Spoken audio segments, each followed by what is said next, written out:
ఇక మరోవైపు చూస్తే గతంలో ఒకసారి కాదు, గతంలో 3 సార్లు అధికారంలో ఉన్నా కూడా ఆ 3 సార్లు కూడా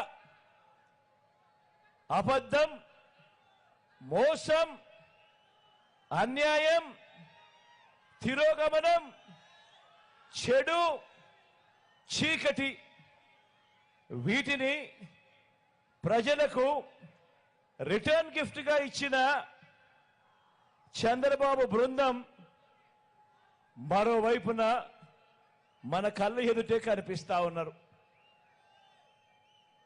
ఈ ఎన్నికలు జగన్ కు చంద్రబాబు నాయుడుకు మధ్య యుద్ధం కాదు. ఈ ఎన్నికలు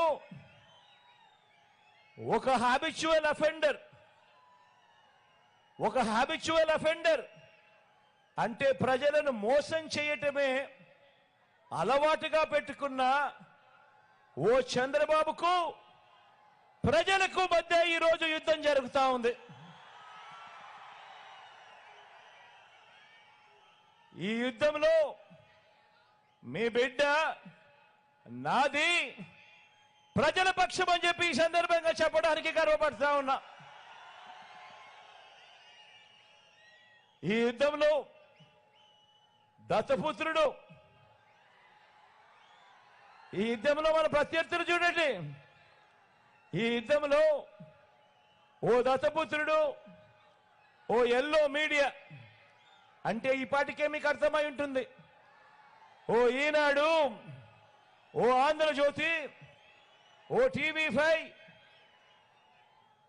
వీరందరూ కాక ఈ రాష్ట్రాన్ని విడగొట్టిన పార్టీ, ఈ రాష్ట్రాన్ని ప్రత్యేక హోదా ఇవ్వకుండా అన్యాయం చేసిన మరో పార్టీ, వీరంతా కూడా ప్రత్యక్షంగాను పరోక్షంగాను రాష్ట్ర ప్రజల వ్యతిరేక పక్షం. వీరిది చంద్రబాబు పక్షం. వీరందరూ యుద్ధం చేస్తా ఉన్నారు. వీరందరూ యుద్ధానికి వస్తా ఉన్నారు కేవలం మీ బిడ్డ ఒక్కడి మీద.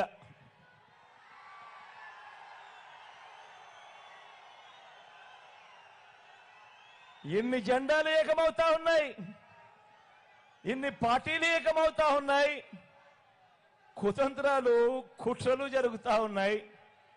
కేవలం మీ బిడ్డ ఒక్కడే ఇటువైపున.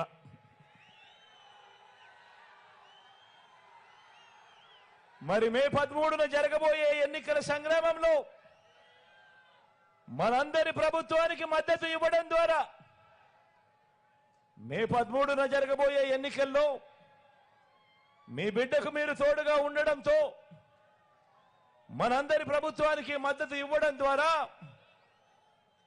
పేదలు, పిల్లలు, అక్క చెల్లెమ్మలు, అవ్వ తాతలు, రైతులు, బడుగులు, బలహీన వర్గాలు, మైనారిటీలు, వృత్తి వర్గాలు వీరందరి తరపున నిలబడి వీరందరినీ రక్షించేందుకు మీరంతా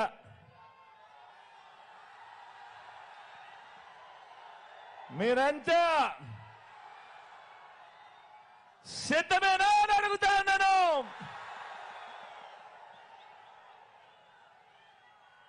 ధర్మాన్ని గెలిపించడానికి విలువలు, విశ్వసనీయతతో కూడిన రాజకీయాలు తేవడానికి మీరంతా కూడా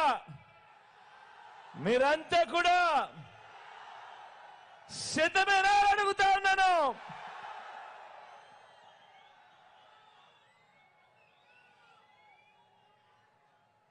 అవినీతి జీవుల్ని, పేదల వ్యతిరేకులను, పెత్తందారులను ఓడించేందుకు ఏకంగా 175కు 175 అసెంబ్లీ స్థానాలు, ఏకంగా 25 ఎంపీ స్థానాలకు 25 ఎంపీ స్థానాలు, గెలిపించుకొని పేదల భవిష్యత్తుకు తోడుగా ఉంటూ డబుల్ సెంచరీ సర్కార్ను స్థాపించేందుకు సిద్ధమేనా అని అడుగుతా ఉన్నాను. సిద్ధమేనా అని అడుగుతా ఉన్నాను.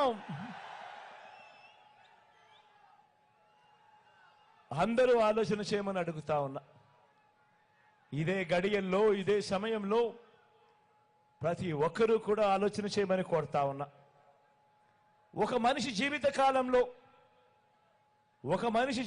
కాలంలో ప్రతిరోజు కూడా ఎంతో విలువైనది.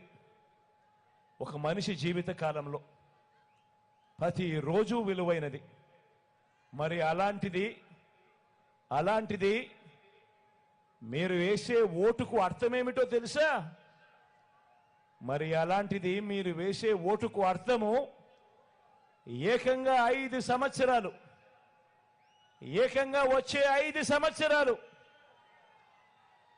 అంటే 1825 రోజులు, ఏకంగా 5 సంవత్సరాలు మీ భవిష్యత్ వాళ్ళ చేతుల్లో పెట్టినట్టే అన్నది ప్రతి ఒక్కరూ ఆలోచన చేయండి. ఏకంగా మీ ఓటు ద్వారా వచ్చే 5 సంవత్సరాలు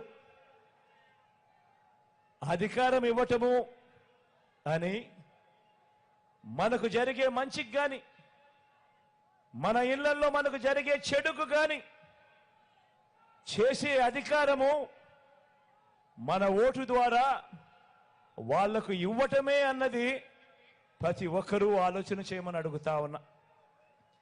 కాబట్టి వచ్చే 5 ఏళ్లలో మన ఇంటి అభివృద్ధిని, మన ఇంటి సంక్షేమాన్ని, మన పిల్లల భవిష్యత్తుని, మన ఆదాయాన్ని, ప్రభుత్వం మనకు అందించే సహాయాన్ని, ఎవరి వల్ల మంచి జరుగుతుంది, ఎవరి వల్ల చెడు జరుగుతుంది అన్నది దృష్టిలో పెట్టుకొని మీ కుటుంబం అంతా కూడా కూర్చొని ఆలోచన చేయమని అడుగుతా ఉన్నా. మీ ఇంట్లో మీ అవ్వ తాతలతో మాట్లాడండి. మీ ఇంట్లో మీ ఆడపడుచులతో, అక్క చెల్లెమ్మలతో మాట్లాడండి. మీ ఇంటి ఇల్లాలితో మాట్లాడండి.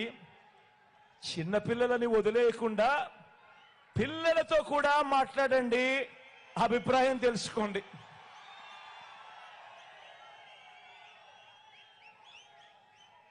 అందరితో ఆలోచన చేసి ఎవరి వల్ల మీకు మంచి జరిగింది, ఎవరి వల్ల మీకు మంచి జరిగింది, ఎవరు ఉంటే మీకు మంచి జరుగుతుంది అన్న ఆలోచన నిర్ణయం తీసుకోమని తర్వాతే ఓటు వేసే ముందు అని చెప్పి అడుగుతా ఉన్నా. ఎందుకంటే ఇంతకు ముందే నేను చెప్పా, ఈ ఓటు కేవలం ఎమ్మెల్యేలను, ఎంపీలను ఎన్నుకునేందుకు వేసే ఓటు కాదు ఇది. ఈ ఓటు వల్ల మీ తలరాతలు, మీ భవిష్యత్తు మారుతుంది అన్నది ప్రతి ఒక్కరూ జ్ఞాపకం పెట్టుకోమని కోరుతా ఉన్నా.